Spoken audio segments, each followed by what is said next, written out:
UGC का जो नियम आया है उससे समस्त सामान्य वर्ग पे कुठाराघात हो रहा है, क्योंकि जब शुरुआत हुई उसकी गजट की, मेरे हाथ में गजट है, कई लोग बोल रहे हैं गजट नहीं देखा है, गजट मेरे हाथ में है। जब शुरुआत होती है लिंग अनुपात, लिंग के, धर्म के और फिजिकल डिसेबिलिटी के, उसमें भेदभाव नहीं होना चाहिए, जातिगत भेदभाव नहीं होना चाहिए।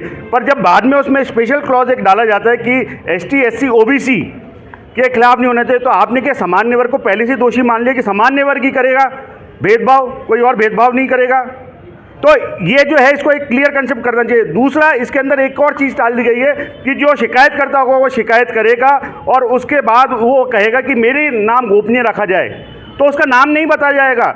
अगर कोई इससे प्रताड़ित हो रहा है सामान्य वर्ग का व्यक्ति, तो नाम तो बताओ ताकि वो एक्शन तो ले। 2012 के अंदर यही चीज़ तो थी कि अगर कोई झूठी शिकायत करेगा तो उसके खिलाफ कार्रवाई होगी, पर यहाँ तो कार्रवाई का प्रावधान ही आप हटाने में लगे हो।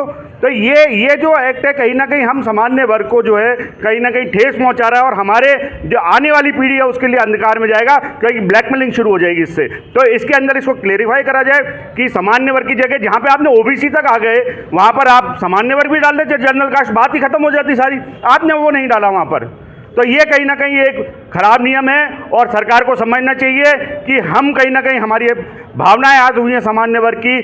और दूसरी बात है, हमारी आने वाली जो पीढ़ी है उसको हम क्या बोलेंगे, उनके साथ ब्लैकमेलिंग शुरू हो जाएगी इसकी आड़ लेकर। कोई चुनाव लड़ना चाहता है, कोई बेचारा अच्छा पढ़ाकू लड़का है, उसके खिलाफ आप कंप्लेन कर दोगे और कंप्लेन करने के बाद कोई एक्शन नहीं होगा, और एक्शन हो भी गया तो ये नहीं बताया जाएगा किसने करी थी। तो डर तो खत्म ही कर रहे हो आप दूसरे समाज में।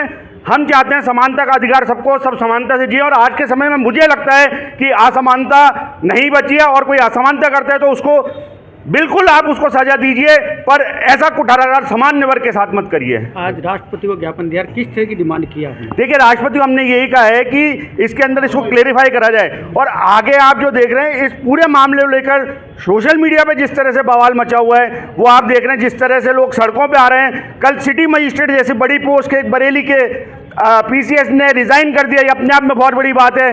कई लोग इसके समर्थन में आ रहे हैं, तो हमारे बच्चों का भविष्य बताना पड़ेगा और हमें हमारे बच्चों की भविष्य लड़ाई लड़नी पड़ेगी।